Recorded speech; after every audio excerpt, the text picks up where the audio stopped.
Morning students ਅੱਜ ਅਸੀਂ ਨਵਾਂ ਟੌਪਿਕ ਸਟਾਰਟ ਕਰਨਾ ਆ store control. Students material control ਨੂੰ ਹੋਰ ਜ਼ਿਆਦਾ ਸਟਰੈਂਥਨ ਕਰਨ ਦੇ ਲਈ ਪਰਚੇਸ ਕੰਟਰੋਲ ਤੋਂ ਇਲਾਵਾ ਇਫੈਕਟਿਵਲੀ ਸਟੋਰ ਕੰਟਰੋਲ ਵੀ ਬਹੁਤ ਹੋਣਾ ਜ਼ਰੂਰੀ ਆ ਤਾਂ ਕਿ ਕਿਸੇ ਤਰ੍ਹਾਂ ਦੀਆਂ ਕੋਈ ਵੀ ਮਿਸ ਐਪਰੋਪ੍ਰੀਏਸ਼ਨਸ ਡੈਮੇजेस ਡਿਟੀਰੀਓਰੇਸ਼ਨਸ ਇਵੈਪੋਰੇਸ਼ਨਸ ਤੇ ਕੇਅਰਲੈਸਨੈਸ ਤੋਂ ਜਿਹੜੇ ਲੌਸਿਸ ਹੁੰਦੇ ਆ ਉਹਨਾਂ ਨੂੰ ਅਵੋਇਡ ਕੀਤਾ ਜਾ ਸਕੇ।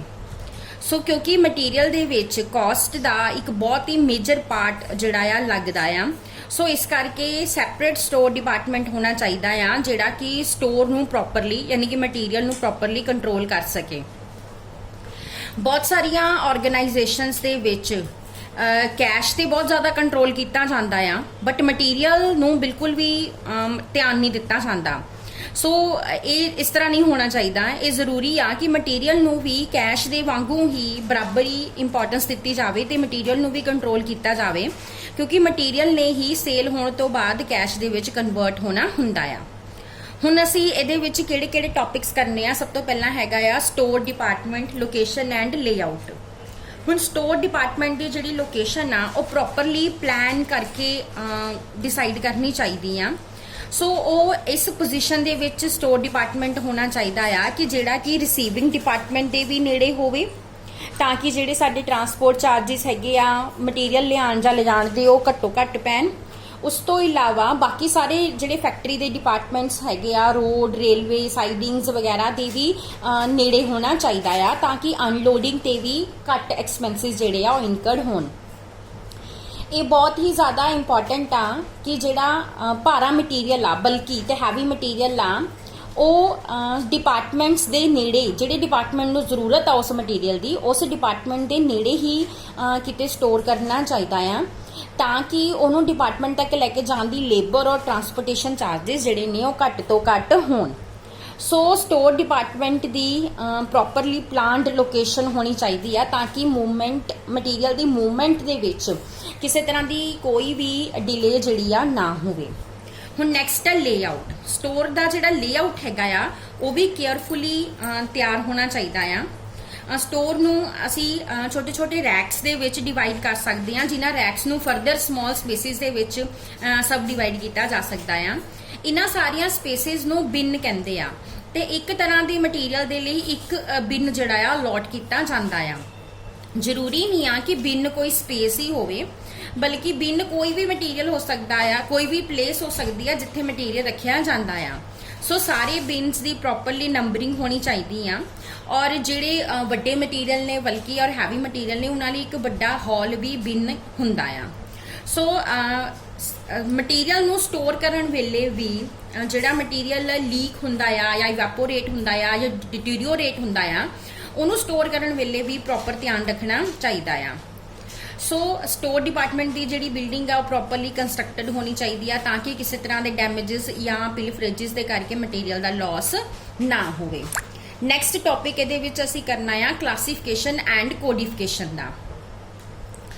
ਸਟੋਰ ਦੀ ਸਾਇੰਟਿਫਿਕ ਕਲਾਸੀਫਿਕੇਸ਼ਨ ਤੇ ਕੋਡੀਫਿਕੇਸ਼ਨ ਹੋਣੀ ਵੀ ਜ਼ਰੂਰੀ ਆ ਇੱਕ ਵਧੀਆ ਸਟੋਰ ਕੀਪਿੰਗ ਦੇ ਲਈ। ਸੋ ਜਿੰਨਾ ਵੀ ਮਟੀਰੀਅਲ ਸਟੋਰ ਦੇ ਵਿੱਚ ਅਸੀਂ ਰੱਖਦੇ ਆ ਉਹਨੂੰ ਪ੍ਰੋਪਰਲੀ ਕਲਾਸੀਫਾਈ ਕਰਨਾ ਚਾਹੀਦਾ ਆ ਚਾਹੇ ਅਸੀਂ ਉਹਦੇ ਯੂਜ਼ੇਜ ਦੇ ਬੇਸਿਸ ਤੇ ਵੀ ਉਹਨੂੰ ਕਲਾਸੀਫਾਈ ਕਰ ਸਕਦੇ ਆ ਜਾਂ ਉਹਦੀ ਨੇਚਰ ਦੇ ਬੇਸਿਸ ਤੇ ਵੀ ਉਹਨੂੰ ਕਲਾਸੀਫਾਈ ਕਰ ਸਕਦੇ ਆ। ਕਲਾਸੀਫਿਕੇਸ਼ਨ ਦਾ ਜਿਹੜਾ ਫਾਰਮਰ ਮੈਥਡ ਹੈਗਾ ਆ ਜਿਹੜਾ ਸਭ ਤੋਂ ਪਹਿਲਾ ਮੈਥਡ ਜਿਹੜਾ ਮੈਂ ਤੁਹਾਨੂੰ ਕਿਹਾ ਕਿ ਨੇਚਰ ਦੇ ਬੇਸਿਸ ਤੇ ਕਲਾਸੀਫਾਈ ਕਰਨਾ ਇਹ ਬਹੁਤ ਹੀ ਕਾਮਨਲੀ ਯੂਜ਼ ਕੀਤਾ ਜਾਂਦਾ ਆ। ਜਿਸ ਤਰ੍ਹਾਂ ਕਿ ਤੁਸੀਂ ਮਟੀਰੀਅਲ ਨੂੰ ਕਲਾਸੀਫਾਈ ਕਰ ਸਕਦੇ ਹੋ construction material, consumable, store, spare parts, lubricant oil ਦੇ ਵਿੱਚ। ਤੇ ਜਦੋਂ ਤੁਸੀਂ ਸਟੋਰ ਨੂੰ ਇਹਨਾਂ ਕਲਾਸੀਫਿਕੇਸ਼ਨਸ ਦੇ ਵਿੱਚ ਡਿਵਾਈਡ ਕਰਦੇ ਹੋ ਤਾਂ ਨੈਕਸਟ ਸਟੈਪ ਕੀ ਹੁੰਦਾ ਆ ਉਹਨਾਂ ਦੀ ਕੋਡੀਫਿਕੇਸ਼ਨ ਕਰਨੀ। ਕੋਡੀਫਿਕੇਸ਼ਨ ਲਈ ਅਸੀਂ ਅਲਫਾਬੈਟਸ ਵੀ ਯੂਜ਼ ਕਰਦੇ ਆ ਤੇ ਨੰਬਰਸ ਵੀ ਯੂਜ਼ ਕਰ ਸਕਦੇ ਆ। ਸੋ ਹਰੇਕ ਆਈਟਮ ਨੂੰ ਇੱਕ ਡਿਫਰੈਂਟ ਅਲਫਾਬੈਟ ਔਰ ਨੰਬਰ ਦੇ ਕੇ ਉਹਦੀ ਕੋਡੀਫਿਕੇਸ਼ਨ ਕੀਤੀ ਜਾਂਦੀ ਆ। ਸੋ ਹਰੇਕ ਆਈਟਮ ਦਾ ਕੋਡ ਨੰਬਰ ਡਿਫਰੈਂਟ ਹੁੰਦਾ ਆ। ਡੈਸੀਮਲ ਸਿਸਟਮ ਆਫ ਕੋਡੀਫਿਕੇਸ਼ਨ ਜਿਹੜਾ ਬਹੁਤ ਜ਼ਿਆਦਾ ਕਾਮਨਲੀ ਯੂਜ਼ ਕੀਤਾ ਜਾਂਦਾ ਆ। ਇਸ ਕੋਡੀਫਿਕੇਸ਼ਨ ਮੈਥਡ ਦੇ ਵਿੱਚ ਜਿਹੜਾ ਹੋਲ ਨੰਬਰ ਹੁੰਦਾ ਉਹ ਯੂਜ਼ ਕੀਤਾ ਜਾਂਦਾ ਆ ਮੇਨ ਗਰੁੱਪ ਦੇ ਲਈ ਤੇ ਜਿਹੜਾ ਡੈਸੀਮਲ ਹੁੰਦਾ ਆ ਉਹ ਅੱਗੇ ਇੰਡੀਕੇਟ ਕਰਦਾ ਆ ਪ੍ਰਾਇਮਰੀ, ਸੈਕੰਡਰੀ ਤੇ ਅਦਰ ਗਰੁੱਪਸ ਨੂੰ। ਜਿਸ ਤਰ੍ਹਾਂ ਕਿ ਫॉर ਐਗਜ਼ਾਮਪਲ ਅਸੀਂ ਮਟੀਰੀਅਲ ਨੂੰ ਕਲਾਸੀਫਾਈ ਤੇ ਕੋਡੀਫਾਈ ਕਰਦੇ ਹਾਂ ਜਿੱਦਾਂ ਸਭ ਤੋਂ ਪਹਿਲਾਂ ਨੰਬਰ 1 ਪੁਆਇੰਟ ਉਹ ਹੋਊਗਾ ਮੇਨ ਕੋਡ। ਮੇਨ ਕੋਡ ਦੇ ਵਿੱਚ 2 ਡਿਜਿਟਸ ਹੋਣਗੇ। ਉਸ ਤੋਂ ਬਾਅਦ ਸਬ ਕੋਡ ਦੇ ਵਿੱਚ ਅਗਲੇ 2 ਡਿਜਿਟਸ ਹੋਣਗੇ ਤੇ ਜਾਂ 3 ਡਿਜਿਟਸ ਵੀ ਹੋ ਸਕਦੇ ਆ ਰਿਕੁਆਇਰਮੈਂਟ ਦੇ ਬੇਸਿਸ ਤੇ। ਔਰ ਉਸ ਤੋਂ ਬਾਅਦ ਜਿਹੜਾ ਤੀਸਰਾ ਸੈਕਸ਼ਨ ਹੋਏਗਾ ਕੋਡ ਦਾ, ਉਹਦੇ ਵਿੱਚ ਉਹਦੇ ਸਾਈਜ਼ ਬਾਰੇ, ਉਹਦੀ ਕੁਆਲਿਟੀ ਬਾਰੇ ਜਿਹੜੀ ਡਿਟੇਲ ਦਿੱਤੀ ਜਾਊਗੀ। ਉਹਦੇ ਲਈ ਲਾਸਟ 1 ਜਾਂ 2 ਡਿਜਿਟਸ ਹੋਣਗੇ। ਹੁਣ ਜਿਸ ਤਰ੍ਹਾਂ ਅਗਰ ਸਟੋਰ ਦੇ ਵਿੱਚ 1500 ਆਈਟਮਸ ਆ ਤੇ ਤੁਸੀਂ ਉਹਨਾਂ ਨੂੰ 20 ਗਰੁੱਪਸ ਦੇ ਵਿੱਚ ਕਲਾਸੀਫਾਈ ਕਰਦੇ ਹੋ ਤਾਂ 2 ਡਿਜਿਟ ਜਿਹੜੇ ਆ ਡੈਸੀਮਲ ਤੋਂ ਪਹਿਲਾਂ ਉਹ ਜ਼ਰੂਰੀ ਆ, ਕਿਉਂਕਿ ਨੰਬਰ 9 ਨਾਲੋਂ ਜ਼ਿਆਦਾ ਆ ਮਾਸਟਰ ਗਰੁੱਪ ਨੂੰ ਦੱਸਣ ਦੇ ਲਈ। ਫਰਦਰ ਹਰ ਗਰੁੱਪ ਦੇ ਵਿੱਚ ਇੰਡੀਵਿਜੂਅਲ ਆਈਟਮਸ ਨੂੰ ਅਸੀਂ ਨੰਬਰ ਦਿੰਨੇ ਆ ਤੇ ਉਹਦੀ ਕੁਆਲਿਟੀ ਲਈ ਵੀ ਨੰਬਰ ਦਿੱਤਾ ਜਾਂਦਾ ਆ। ਜਿਸ ਤਰ੍ਹਾਂ ਇਹਨਾਂ ਨੇ ਐਗਜ਼ਾਮਪਲ ਦਿੱਤੀ ਆ ਕਾਟਨ ਵੇਸਟ ਦੀ, ਕਿ ਕਾਟਨ ਵੇਸਟ ਜਿਹੜਾ ਆ ਉਹ ਕਿਹੜੇ ਗਰੁੱਪ ਦੇ ਅੰਡਰ ਆਂਦਾ ਆ, ਕੰਜ਼ਿਊਮੇਬਲ ਸਟੋਰ ਦੇ ਅੰਡਰ ਆਂਦਾ ਆ। ਸੋ ਅਸੀਂ ਉਹਨੂੰ ਕੋਡ ਦਿੱਤਾ ਆ 12.23.1। ਇਹਦੇ ਵਿੱਚ ਜਿਹੜਾ ਪਹਿਲੇ 2 ਨੰਬਰ ਆ 1 2, ਇਹ 2 ਨੰਬਰ ਜਿਹੜੇ ਹੈਗੇ ਆ ਇਹ ਕਿਸ ਗਰੁੱਪ ਨੂੰ ਕਰਦੇ ਆ, ਸਟੋਰ ਨੂੰ ਕੰਜ਼ਿਊਮੇਬਲ ਸਟੋਰ ਨੂੰ ਇੰਡੀਕੇਟ ਕਰਦੇ ਆ। ਜਿਹੜੇ ਉਸ ਤੋਂ ਅਗਲੇ 2 ਨੰਬਰ ਨੇ 2 3 ਉਹ ਇੰਡੀਕੇਟ ਕਰਦੇ ਨੇ ਕਾਟਨ ਵੇਸਟ ਨੂੰ। ਉਸ ਤੋਂ ਬਾਅਦ ਜਿਹੜਾ ਅਗਲਾ ਹੈਗਾ ਆ 1 ਉਹ ਇੰਡੀਕੇਟ ਕਰਦਾ ਆ ਕਾਟਨ ਵੇਸਟ ਦੀ ਕੁਆਲਿਟੀ ਨੂੰ। ਸੋ ਇਸ ਤਰ੍ਹਾਂ ਨਾਲ ਉਹਦੀ ਕੋਡੀਫਿਕੇਸ਼ਨ ਜਿਹੜੀ ਆ ਕੀਤੀ ਜਾਂਦੀ ਆ। ਸੋ ਕੋਡੀਫਿਕੇਸ਼ਨ ਤੇ ਕਲਾਸੀਫਿਕੇਸ਼ਨ ਦੇ ਬਹੁਤ ਸਾਰੇ ਬੈਨੀਫਿਟਸ ਆ। ਇਹਦੇ ਨਾਲ ਮਟੀਰੀਅਲ ਨੂੰ ਕੰਟਰੋਲ ਕਰਨ 'ਚ ਹੈਲਪ ਹੁੰਦੀ ਆ, ਠੀਕ ਆ। ਇਹਦੇ ਨਾਲ ਐਬਰੀਵੇਸ਼ਨ ਦਾ ਵੀ ਐਡਵਾਂਟੇਜ ਮਿਲ ਜਾਂਦਾ, ਕਿਉਂਕਿ ਸਾਨੂੰ ਬਹੁਤ ਲੰਬੀ ਡਿਸਕ੍ਰਿਪਸ਼ਨ ਜਿਹੜੀ ਆ ਨਹੀਂ ਦੇਣੀ ਪੈਂਦੀ। ਉਸ ਤੋਂ ਬਾਅਦ ਕੋਡਿੰਗ ਸਿਸਟਮ ਜਿਹੜਾ ਹੈ ਸਾਨੂੰ ਮੈਕਨਾਈਜ਼ਡ ਅਕਾਊਂਟਸ ਨੂੰ ਮੇਨਟੇਨ ਕਰਨ 'ਚ ਵੀ ਹੈਲਪ ਕਰਦਾ ਆ। ਡਿਸਕ੍ਰਿਪਸ਼ਨ ਦੀ ਸੀਕ੍ਰੇਸੀ ਵੀ ਮੇਨਟੇਨ ਕੀਤੀ ਜਾ ਸਕਦੀ ਆ, ਕਿਉਂਕਿ ਜਿਹੜਾ ਸਟੋਰ ਕੋਡ ਨੰਬਰ ਦਿੱਤਾ ਜਾਂਦਾ ਆ ਉਹ ਸੀਕ੍ਰੇਟਲੀ ਦਿੱਤਾ ਜਾਂਦਾ ਆ, ਜਿਹਦੀ ਐਕਸਪਲੇਨੇਸ਼ਨ, ਜਿਹਦੀ ਇਨਫੋਰਮੇਸ਼ਨ ਕਿਸੇ ਹੋਰ ਬੰਦੇ ਨੂੰ, ਬਾਹਰਲੇ ਪਰਸਨ ਨੂੰ ਨਹੀਂ ਹੁੰਦੀ। ਇਹਦਾ ਸਭ ਤੋਂ ਵੱਡਾ ਐਡਵਾਂਟੇਜ ਕੀ ਹੈ, ਇਹਦੀ ਡਿਸਟਿੰਕਟਿਵਨੈਸ। ਵੀ ਇਹ ਡਿਸਟਿੰਕਟਿਵ ਕੋਡ ਹੁੰਦਾ, ਹਰੇਕ ਲਈ ਅਲੱਗ ਕੋਡ ਦਿੱਤਾ ਜਾਂਦਾ ਆ। ਸੋ ਡੁਪਲੀਕੇਸ਼ਨ ਜਿਹੜੀ ਆ ਉਹ ਅਵੋਇਡ ਕੀਤੀ ਜਾ ਸਕਦੀ ਆ। ਉਸ ਤੋਂ ਇਲਾਵਾ ਇਹ ਸਾਨੂੰ ਵੇਰੀਅਸ ਆਈਟਮਸ ਨੂੰ ਆਇਡੈਂਟੀਫਾਈ ਕਰਨ ਦੇ ਵਿੱਚ ਵੀ ਹੈਲਪ ਕਰਦਾ ਆ। ਨੈਕਸਟ ਹੈਗਾ ਆ ਸਟੈਂਡਰਡਾਈਜੇਸ਼ਨ ਐਂਡ ਦ ਸਿੰਪਲੀਫਿਕੇਸ਼ਨ। ਸਟੈਂਡਰਡਾਈਜੇਸ਼ਨ ਐਂਡ ਸਿੰਪਲੀਫਿਕੇਸ਼ਨ ਬਹੁਤ ਹੀ ਇੰਪੋਰਟੈਂਟ ਮੈਥਡ ਨੇ ਮਟੀਰੀਅਲ ਨੂੰ ਕੰਟਰੋਲ ਕਰਨ ਦੇ ਲਈ, ਜਿਹੜੇ ਕਿ ਸਾਨੂੰ ਹੈਲਪ ਕਰਦੇ ਆ ਕਿ ਨੰਬਰ ਆਫ ਵੈਰਾਈਟੀਜ਼ ਨੂੰ ਅਸੀਂ ਕਿਸ ਤਰ੍ਹਾਂ ਨਾਲ ਰਿਡਿਊਸ ਕਰ ਸਕਦੇ ਆ। ਸੋ ਐਫਰਟਸ ਕੀ ਕਰਨੇ ਪੈਂਦੇ ਆ, ਐਫਰਟਸ ਕਰਨੇ ਚਾਹੀਦੇ ਆ ਕਿ ਹਰ ਆਈਟਮ ਨੂੰ ਇੱਕ ਸਪੈਸੀਫਿਕੇਸ਼ਨ ਅਲੋਟ ਕੀਤੀ ਜਾਵੇ। ਸਪੈਸੀਫਿਕੇਸ਼ਨ ਜਿਹੜੀ ਆ ਉਹ ਕਲੀਅਰ ਹੋਣੀ ਚਾਹੀਦੀ ਆ, ਤਾਂ ਕਿ ਬਾਇਰ ਤੇ ਸੈਲਰ ਬਿਲਕੁਲ ਸਰਟਨ ਹੋਣ ਵੀ ਉਹ ਕਿਹੜੀ ਚੀਜ਼ ਦੇ ਬਾਰੇ ਵਿੱਚ ਗੱਲ ਕਰ ਰਹੇ ਆ। ਸੈਕਿੰਡ ਆ ਸਟੈਂਡਰਡਾਈਜੇਸ਼ਨ। ਸਟੈਂਡਰਡਾਈਜੇਸ਼ਨ ਦਾ ਮਤਲਬ ਕੀ ਆ ਕਿ ਅਸੀਂ ਜੋ ਕਲੀਅਰ ਸਪੈਸੀਫਿਕੇਸ਼ਨ ਦਿੱਤੀ ਆ ਹਰ ਚੀਜ਼ ਦੇ ਬਾਰੇ ਦੇ ਵਿੱਚ, ਉਹਦੇ ਨਾਲ ਕਿਸੇ ਵੀ ਆਈਟਮ ਦੀ ਕੁਆਲਿਟੀ ਦੇ ਰਿਗਾਰਡਿੰਗ ਕਿਸੇ ਦੀ ਮਾਈਂਡ ਦੇ ਵਿੱਚ ਕਿਸੇ ਤਰ੍ਹਾਂ ਦਾ ਕੋਈ ਵੀ ਡਾਊਟ ਜਿਹੜਾ ਆ ਉਹ ਨਹੀਂ ਰਹੇਗਾ। ਸੋ ਸਿੰਪਲੀਫਿਕੇਸ਼ਨ ਜਿਹੜੀ ਆ ਉਹ ਸਟੈਂਡਰਡਾਈਜੇਸ਼ਨ ਦੀ ਕੋਰਲਰੀ ਆ। ਔਰ ਏਮ ਕੀ ਹੈਗਾ ਆ ਕਿ ਨੰਬਰ ਆਫ ਆਈਟਮਸ ਜਿਹੜੀਆਂ ਦੀਆਂ ਸਟੋਰ 'ਚ ਕੈਰੀ ਕਰਦੇ ਆ ਉਹਨਾਂ ਨੂੰ ਰਿਡਿਊਸ ਕੀਤਾ ਜਾ ਸਕੇ, ਤਾਂ ਕਿ ਉਹਨਾਂ ਦੀ ਕੈਰਿੰਗ ਕਾਸਟ ਜਿਹੜੀ ਆ ਉਹ ਰਿਡਿਊਸ ਕੀਤੀ ਜਾਵੇ। ਸੋ ਸਟੈਂਡਰਡਾਈਜੇਸ਼ਨ ਤੇ ਵੈਰਾਈਟੀ ਰਿਡਕਸ਼ਨ ਇਹ ਕੰਟੀਨਿਊਸ ਪ੍ਰੋਸੈਸ ਹੈਗਾ ਆ। ਇਹਦੇ ਵਿੱਚ ਰਿਸਰਚ ਜਿਹੜੀ ਆ ਹੁੰਦੀ ਰਹਿੰਦੀ ਹੈ ਪਰਮਾਨੈਂਟਲੀ, ਤਾਂ ਕਿ ਮਟੀਰੀਅਲ ਦਾ ਸਾਈਜ਼ ਜਿਹੜਾ ਆ ਉਹ ਰਿਡਿਊਸ ਕੀਤਾ ਜਾ ਸਕੇ। Indian standard institution ISI, Indian international organisation for standardisation ISO ਤੇ ਹੋਰ ਵੀ ਸਪੈਸ਼ਲਾਈਜ਼ਡ ਏਜੰਸੀਜ਼ ਹੈਗੀਆਂ ਆ ਜਿਹੜੀਆਂ ਕਿ ਸਟੋਰ ਦੀਆਂ ਵੇਰੀਅਸ ਆਈਟਮਸ ਨੂੰ ਸਟੈਂਡਰਡਾਈਜ਼ ਕਰਦੀਆਂ ਆ। ਨੈਕਸਟ ਟੌਪਿਕ ਇਹਦੇ ਵਿੱਚ ਜੋ ਅਸੀਂ ਕਰਨਾ ਹੈਗਾ ਟਾਈਪਸ ਆਫ ਸਟੋਰ। ਸਟੋਰ 3 ਤਰ੍ਹਾਂ ਦੇ ਹੁੰਦੇ ਆ, centralised store, decentralised store and central store with the sub store. ਸਭ ਤੋਂ ਪਹਿਲਾਂ ਅਸੀਂ ਕਰਾਂਗੇ ਸੈਂਟਰਲਾਈਜ਼ਡ ਸਟੋਰ। ਕੁਝ ਆਰਗੇਨਾਈਜੇਸ਼ਨਸ ਕੀ ਕਰਦੀਆਂ ਆ, ਉਹ ਇੱਕ ਸੈਂਟਰਲਾਈਜ਼ਡ ਸਟੋਰ ਹੀ ਬਣਾਉਂਦੀਆਂ ਆ। ਸੋ ਜਿੰਨਾ ਵੀ ਮਟੀਰੀਅਲ ਆਂਦਾ ਆ ਉਹ ਉਸ ਇੱਕ ਸਟੋਰ ਦੇ ਵਿੱਚ ਹੀ ਆਂਦਾ ਆ ਤੇ ਉਸ ਇੱਕ ਸਟੋਰ ਦੁਆਰਾ ਹੀ ਇਸ਼ੂ ਕੀਤਾ ਜਾਂਦਾ ਆ। ਸੋ ਇਹ ਸਟੋਰ ਜਿਹੜਾ ਆ ਕਿਸੇ ਸੈਂਟਰਲ ਲੋਕੇਸ਼ਨ ਤੇ ਸਾਰੇ ਡਿਪਾਰਟਮੈਂਟਸ ਦੇ ਵਿੱਚ ਬਣਾ ਲਿਆ ਜਾਂਦਾ ਆ। ਇਹਦੇ ਨਾਲ ਬੈਨੀਫਿਟਸ ਕੀ ਆ, ਬੈਟਰ ਕੰਟਰੋਲ ਕੀਤਾ ਜਾ ਸਕਦਾ ਆ, ਬੈਟਰ ਲੇਆਊਟ ਪੋਸੀਬਲ ਹੁੰਦੀ ਆ, ਸਟੋਰੇਜ ਸਪੇਸ ਜਿਹੜੀ ਆ ਘੱਟ ਯੂਜ਼ ਹੁੰਦੀ ਆ, ਇਨਵੈਸਟਮੈਂਟ ਘੱਟ ਹੁੰਦੀ ਆ, ਇਕਨੋਮੀ ਹੁੰਦੀ ਆ ਕਾਸਟ ਦੇ ਵਿੱਚ, ਸਟਾਫ ਨੂੰ ਰੱਖਣ ਦੇ ਵਿੱਚ ਤੇ ਐਕਸਪਰਟਸ ਰੱਖੇ ਜਾ ਸਕਦੇ, ਉਹਦੇ 'ਚ ਇਕਨੋਮੀ ਹੁੰਦੀ ਆ ਤੇ ਜਿਹੜੀ ਡਿਪਾਰਟਮੈਂਟਸ ਆ ਉਹਨਾਂ ਤੇ ਕੋਈ ਬੋਦਰੇਸ਼ਨ ਨਹੀਂ ਹੁੰਦੀ ਇਨਵੈਂਟਰੀ ਦੀ। ਇਹਦੇ ਡਿਸਐਡਵਾਂਟੇਜ ਕੀ ਆ, ਇਹਦੇ ਨਾਲ ਟਰਾਂਸਪੋਰਟੇਸ਼ਨ ਕਾਸਟ ਵੱਧ ਜਾਂਦੀ ਆ, ਕਿਉਂਕਿ ਇੱਕ ਸਟੋਰ ਤੋਂ ਬਾਕੀ ਸਾਰੇ ਡਿਪਾਰਟਮੈਂਟਸ 'ਚ ਮਟੀਰੀਅਲ ਜਾਣਾ ਹੁੰਦਾ ਆ। कई वेले डिले ते इनकनवीनियंस भी हुंदी आ डिपार्टमेंट्स नूं मटीरियल लैण दे लई और ਇਹਦੇ ਵਿੱਚ लॉस ਦਾ ਜਿਹੜਾ ਰਿਸਕ ਆ ਫਾਇਰ ਦੇ ਕੇਸਿਸ 'ਚ ਉਹ ਵੱਧ ਹੁੰਦਾ ਆ ਤੇ ਟਰਾਂਸਪੋਰਟ ਅਗਰ ਬ੍ਰੇਕ ਡਾਊਨ ਹੋ ਜਾਵੇ ਤਾਂ ਉਹਦੇ ਨਾਲ ਵੀ ਡਿਪਾਰਟਮੈਂਟਸ ਦੀ ਪ੍ਰੋਡਕਸ਼ਨ ਜਿਹੜੀ ਆ ਉਹ ਰੁਕ ਜਾਂਦੀ ਆ।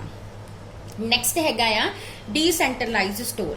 ਇਸ ਟਾਈਪ ਦੇ ਵਿੱਚ ਹਰ ਡਿਪਾਰਟਮੈਂਟ ਨੂੰ ਇੱਕ ਅਲੱਗ ਤੋਂ ਇੰਡੀਪੈਂਡੈਂਟ ਸਟੋਰ ਦਿੱਤਾ ਜਾਂਦਾ ਆ। ਸੋ ਉੱਥੇ ਦਾ ਜਿਹੜਾ ਸਟੋਰ ਕੀਪਰ ਹੈਗਾ ਆ ਉਹ ਹਰ ਡਿਪਾਰਟਮੈਂਟ ਦੀ ਸਟੋਰ ਨੂੰ ਅਲੱਗ ਤੋਂ ਹੈਂਡਲ ਕਰਦਾ ਆ। ਸੋ ਡਿਪਾਰਟਮੈਂਟ ਜਿਹੜਾ ਹੈਗਾ ਆ ਜਦੋਂ ਵੀ ਉਹਨੂੰ ਮਟੀਰੀਅਲ ਦੀ ਜ਼ਰੂਰਤ ਹੈਗੀ ਆ ਤਾਂ ਉਹ ਆਪਣੇ ਡਿਪਾਰਟਮੈਂਟਲ ਸਟੋਰ ਦੇ ਵਿੱਚੋਂ ਮਟੀਰੀਅਲ ਜਿਹੜਾ ਆ ਲੈ ਸਕਦਾ ਆ। ਬਟ ਇਹਦਾ ਡਿਸਐਡਵਾਂਟੇਜਸ ਕੀ ਹੈਗਾ ਆ ਕਿ ਇਹਦੇ ਨਾਲ ਸਾਨੂੰ ਬਹੁਤ ਜ਼ਿਆਦਾ ਜਿਹੜੀ ਹੈਗੀ ਆ ਇਨਵੈਸਟਮੈਂਟ ਦੀ ਲੋੜ ਪੈਂਦੀ ਆ। ਉਸ ਤੋਂ ਬਾਅਦ ਥਰਡ ਕੈਟੇਗਰੀ ਇਹਦੇ ਵਿੱਚ ਹੈਗੀ ਆ central store with the sub store. Large factories ਕੀ ਹੁੰਦਾ ਆ ਡਿਪਾਰਟਮੈਂਟ ਬਹੁਤ ਦੂਰ ਦੂਰ ਤੇ ਹੁੰਦੇ ਆ ਸੈਂਟਰਲ ਸਟੋਰ ਨਾਲੋਂ। ਸੋ ਇਸ ਕਰਕੇ ਟਰਾਂਸਪੋਰਟੇਸ਼ਨ ਕਾਸਟ ਨੂੰ ਘਟਾਉਣ ਦੇ ਲਈ ਹੈਂਡਲਿੰਗ ਚਾਰजेस ਨੂੰ ਘਟਾਉਣ ਦੇ ਲਈ ਸੈਂਟਰਲ ਸਟੋਰ ਤੋਂ ਇਲਾਵਾ ਜਿਹੜਾ ਕਿ ਰਿਸੀਵਿੰਗ ਡਿਪਾਰਟਮੈਂਟ ਦਾ ਹੁੰਦਾ ਆ ਉਸ ਤੋਂ ਇਲਾਵਾ ਡਿਪਾਰਟਮੈਂਟਸ ਲਈ ਸਬ ਸਟੋਰ ਜਿਹੜੇ ਆ ਉਹਨਾਂ ਦੇ ਨੇੜੇ ਬਣਾ ਦਿੱਤੇ ਜਾਂਦੇ ਆ। ਸੋ ਮਟੀਰੀਅਲ ਦੀ ਹਰ ਆਈਟਮ ਦੀ ਕੁਆਂਟੀਟੀ ਜਿਹੜੀ ਡਿਸਾਈਡ ਕੀਤੀ ਜਾਂਦੀ ਆ ਤੇ ਉਹ ਕੁਆਂਟੀਟੀ ਜਿਹੜੀ ਆ ਉਹਨਾਂ ਸਬ ਸਟੋਰਸ ਦੇ ਵਿੱਚ ਮੇਨਟੇਨ ਕਰਕੇ ਰੱਖੀ ਜਾਂਦੀ ਆ।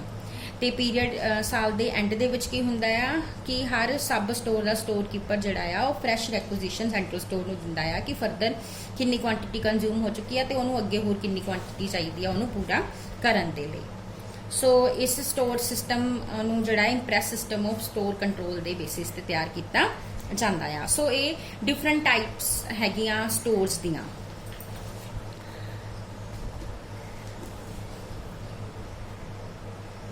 ਉਸ ਤੋਂ ਬਾਅਦ ਸਟੋਰ ਕੀਪਰ ਕਿਹਨੂੰ ਕਹਿੰਦੇ ਨੇ ਇਹਦੇ ਬਾਰੇ ਮੈਨੂੰ ਜ਼ਿਆਦਾ ਦੱਸਣ ਦੀ ਜ਼ਰੂਰਤ ਨਹੀਂ ਆ। ਸਟੋਰ ਕੀਪਰ ਉਹ ਪਰਸਨ ਆ ਜਿਹੜਾ ਕਿ ਸਟੋਰ ਦੇ ਵਿੱਚ ਅਪਾਇੰਟ ਕੀਤਾ ਜਾਂਦਾ ਆ ਤਾਂ ਕਿ ਉਹ ਸਟੋਰ ਦੇ ਹਰ ਮਟੀਰੀਅਲ ਨੂੰ ਜਿਹੜਾ ਆ ਮੇਨਟੇਨ ਕਰਕੇ ਰੱਖੇ ਤੇ ਕੰਟਰੋਲ ਕਰੇ।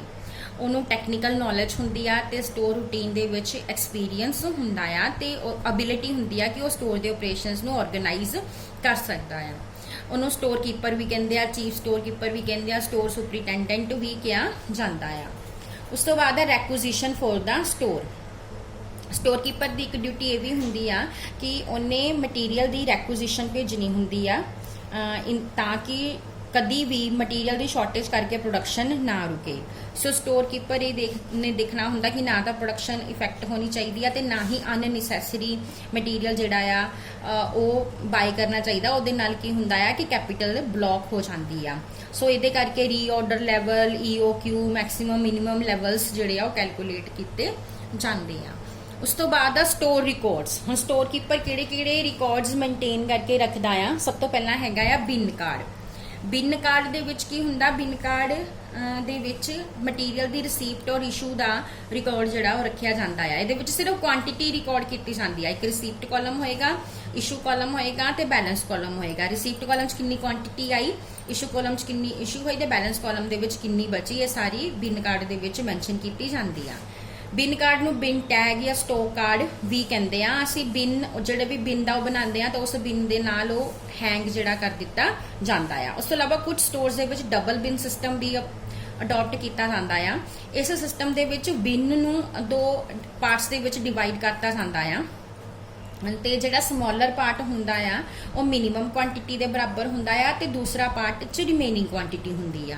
ਤੇ ਜਿਹੜਾ ਸਮੋਲਰ ਪਾਰਟ ਹੈਗਾ ਆ ਉਹ ਨਹੀਂ ਪਹਿਲਾਂ ਇਸ਼ੂ ਕੀਤਾ ਜਾਂਦਾ। ਜਦੋਂ ਦੂਸਰਾ ਜਿਹੜਾ ਪਾਰਟ ਹੈਗਾ ਉਹ ਇਸ਼ੂ ਉਹਦੇ 'ਚੋਂ ਮਟੀਰੀਅਲ ਹੁੰਦਾ ਹੈ ਤੇ ਜਦੋਂ ਮਟੀਰੀਅਲ ਉਹਦੇ ਵਿੱਚੋਂ ਖਤਮ ਹੋ ਜਾਂਦਾ ਆ, ਯਾਨੀ ਕਿ ਸਿਰਫ ਸਮੋਲਰ ਪਾਰਟ 'ਚ ਮਟੀਰੀਅਲ ਰਹਿ ਜਾਂਦਾ ਆ, ਫਿਰ ਉਸ ਵੇਲੇ ਜਿਹੜਾ ਸਟੋਰ ਕੀਪਰ ਆ ਉਹ ਫਰੈਸ਼ ਰੈਕੁਜੀਸ਼ਨ ਭੇਜ ਦਿੰਦਾ ਆ ਮਟੀਰੀਅਲ ਪਰਚੇਸ ਕਰਨ ਦੀ ਪਰਚੇਸ ਡਿਪਾਰਟਮੈਂਟ ਨੂੰ।